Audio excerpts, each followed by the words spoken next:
Welcome to the School Leaders Podcast. My name is Dr. Gashard Harrigan, the podcast for current and emerging school leaders, those who support and supervise them. You will hear from passionate educational leaders who are transforming their schools, communities, and creating positive outcomes for students. I will also share my personal reflections and tips from over 15 years as a school leader. Together, we will talk about how to level up our schools and leadership practices.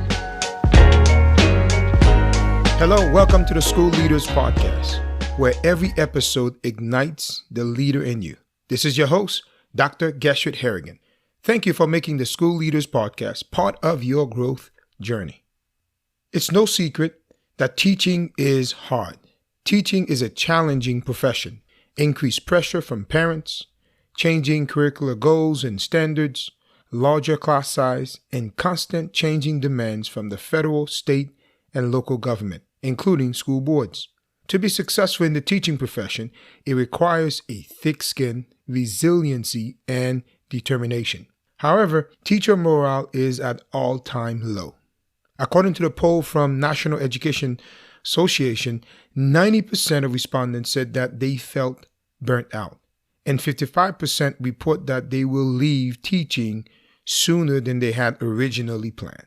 According to a study from the American Educational Research Association, teachers in the U.S. are 40% more likely to experience symptoms of anxiety in comparison to healthcare workers, 20% more likely than office workers, and 30% more likely than workers from other professions.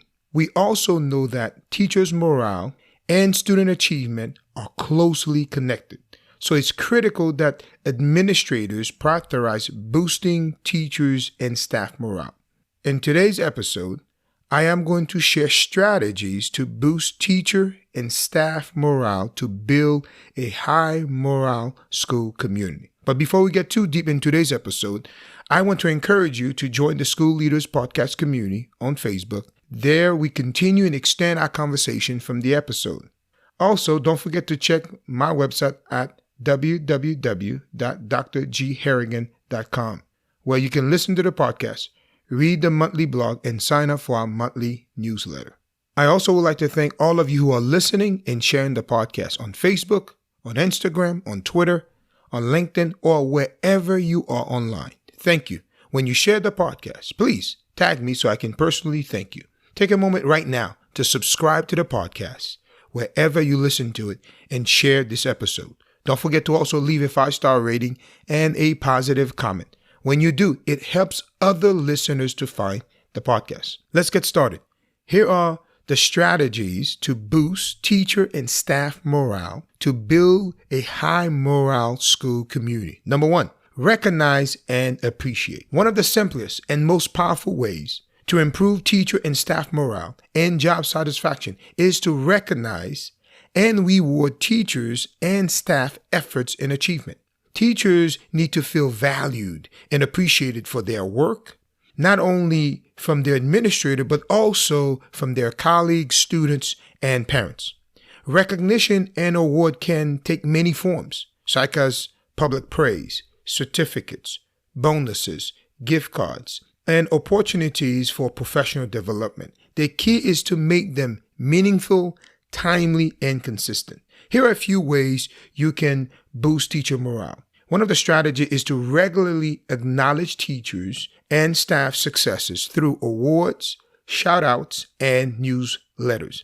Here are a few ways I recognize and I appreciate my teachers and staff. Number 1, in my weekly staff letter, I have a shout-out and thank you section. On the weekly basis, I give shout-outs and thank you to teachers and staff. It could be for things that they are doing in the school community. It could be what I see in the classroom. It could be for their personal successes and achievements. On a weekly basis, I acknowledge and appreciate them publicly through the weekly newsletter. I strongly believe that this is the most viewed section in the weekly newsletter. The second way I recognize and appreciate my teachers and staff is via social media. Now, I have to tell you, I'm an active social media user. I am on several social media platforms. I publicly thank and appreciate my teachers and staff by posting thank you note about what they are doing across the school, in their classroom, how they are meeting our goals, how they are treating and taking care of our parents. And I also share any of their personal achievement. I often post pictures of them teaching lessons that I observe on my weekly walkthroughs. I post their achievements and accomplishment for their hard work and positive outcome on student learning and achievement. The third way I acknowledge and appreciate teachers and staff is the weekly parent updates and reminders. I do a weekly parent email and voice message. I inform parents of the great things that teachers and staff are doing across the school, how they are working with their child to really make a positive impact on student learning, and how they are positively serving students, staff across the community. I believe it's important for parents and the larger community who are receiving my weekly newsletters to know how appreciative I am of our teachers and our staff.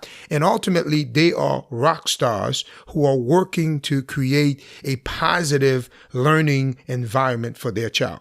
Here are other ways you can recognize and appreciate your teachers and staff. Number one, celebrate successes. Regularly acknowledge and celebrate teachers' achievement, both big and small, to boost their confidence and self-esteem. Number two, staff shout-out board. You can implement a shout-out board or system where colleagues, teachers can publicly recognize each other for their positive contribution. Number three, provide positive feedback. Offer regular, constructive feedback and praise to acknowledge teachers and staff hard work and dedication. Fourth way you could recognize and show appreciation is to compliment teachers and staff. Simply put, you can say thank you and great job. And those small comments, those small gestures go a long way to boost teacher and staff morale. Number two, cultivate a positive school culture. The strategy here is to develop an environment where positivity, mutual respect, and shared value thrive. We know that the culture of the school plays a pivotal role in shaping the success of its student. It's not just about academic success. It's about creating an environment where teachers feel empowered and students feel valued, understood, and motivated to learn. Simply put, creating a positive school culture and climate is essential. It is critical for student success. A positive school climate and culture make it easy for teachers to want to come to work and teach their students. It has a positive impact on student learning outcomes.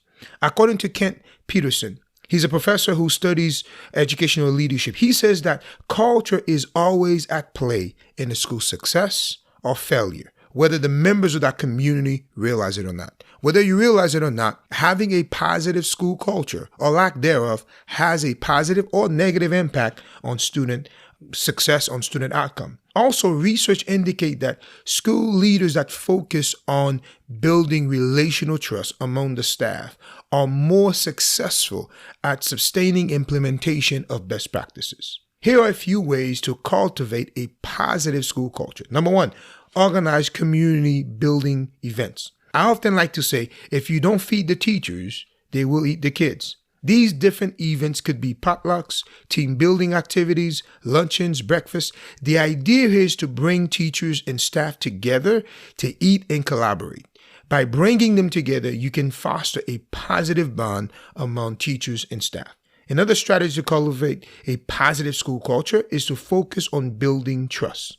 Building a culture of trust and respect between you and teachers and staff will reap you dividend. It will have a positive impact on the school culture and climate. It is important to remember that culture eats strategy for breakfast.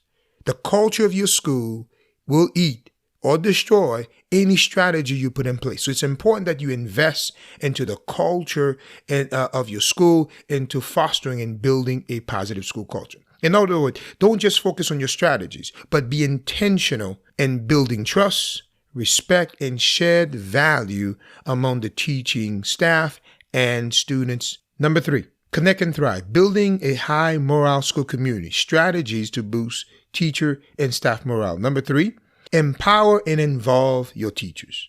A third way to improve or boost teacher and staff morale and job satisfaction is to empower and involve teachers in the decision-making and leadership roles in the school. Teachers need to have a sense of autonomy, ownership over their work, and be able to influence the policies, the practices that affect teaching and learning and daily organizational operations. The strategy here is to create opportunities for teachers and staff to lead committees, projects, or initiatives within the school or within the organization. They also need to have an opportunity to lead and contribute to the school improvement initiatives, such as curriculum development, professional learning communities, or major decisions that will impact them. Empowerment and involvement can enhance teacher professionalism, confidence, and creativity. Here are a few ways to empower and involve teachers and staff throughout your school or organization. Number 1, have teachers lead departments, grade levels, and committees. By having teachers lead different departments or grade levels or committees, they are able to take on leadership roles and lead their specific department or grade level.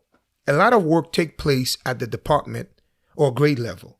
So when these teacher leaders lead these departments or grade level, they are able to voice their opinion. They're able to be representative and represent their department or grade level and share concern and ideas. They can also lead committees. They can lead the PD, the Professional Development or PLC committee, the behavior, the PBIS committee, curriculum review team, the school culture and climate committee. Whatever body of work or committee you have across your school, across your organization, you can allow teachers and staff to take an active role in leading these work. This will give teachers and staff a voice and stake in what is taking place in their school and community, and by doing so, it will help to create buy-in.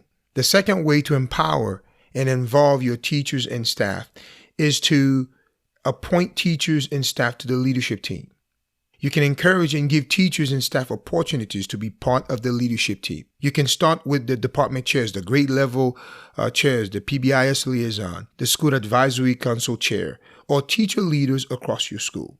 What's important is to ensure they can participate and share in the decision-making of your school. Third, ask for feedback. If you want teachers and staff to feel valued, regularly solicit their feedback and take that feedback or concern seriously.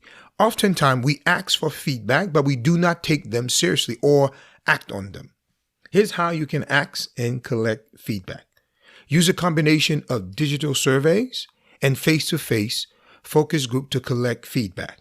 At my school, we distribute Google Forms to both teachers and staff, asking them targeted questions of what is working well and what areas that need to improve.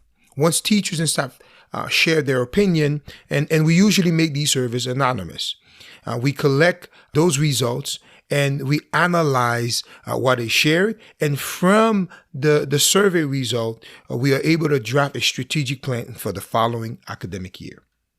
As a principal for over 10 years, some of the best ideas or strategies I have implemented have come from teachers and staff. They are boots on the ground, and oftentimes they know what will work and what will not. I have come to value and appreciate teachers and staff feedback and input. Ask them, and they will share their thoughts and ideas gladly. Building a high morale school community. Strategies to boost teacher and staff morale. Number 4, reduce and balance teacher and staff workload and stress. A fourth way to improve teacher and staff morale and job satisfaction is to reduce and balance their workload and stress levels. Teachers often have excessive demand and expectation that can be overwhelming and affect their health and personal performance. They need to have manageable, realistic workload that will allow them to focus on the core tasks and priorities that they have, which is teaching and learning, and avoid unnecessary paperwork, meetings, or testing. They also need to have a healthy work-life balance that can enable them to recharge and relax. And to do so, it will be great to offer them flexible schedule, a wellness program, or personal wellness, or what I like to say, cell days. For example, you can provide occasional no meeting days and encourage teachers to use their allocated personal development days as mental health days. The idea here is to support and respect teachers' personal time by offering flexible scheduling, wellness days to reduce stress and boost their energy and mental health. Strategies to boost teacher and staff morale. Number 5 is to show gratitude. Another powerful way to boost teacher morale and motivate teachers is to create avenues for teachers to receive gratitude from their students on a regular basis. School-wide gratitude practices and teacher recognition can go a long way. For example, make a note of teacher's birthday and coordinate cards from their student throughout the school year. If you know a specific teacher birthday is coming up, you could really coordinate with their students to really have them participate to celebrate their birthday and ultimately show them gratitude. You could even ask students to brainstorm ideas to show their appreciation to their teachers on a regular basis. This past week, a teacher came up to me in the hallway and shared that she felt valued and appreciated. She was extremely excited and full of joy because she received several cards and notes telling her that she was those students' trusted adult. You see, that week we had a school-wide activity where students wrote who was their trusted adult and why. They wrote cards and notes to give to their trusted adults, their trusted teacher. Something simple as this activity can make teachers feel appreciated and valued, in turn, boost school-wide morale. There you have it.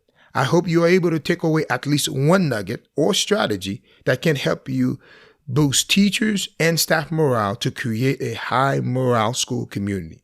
If you know anyone who can benefit from this episode, please share it. Thank you for listening.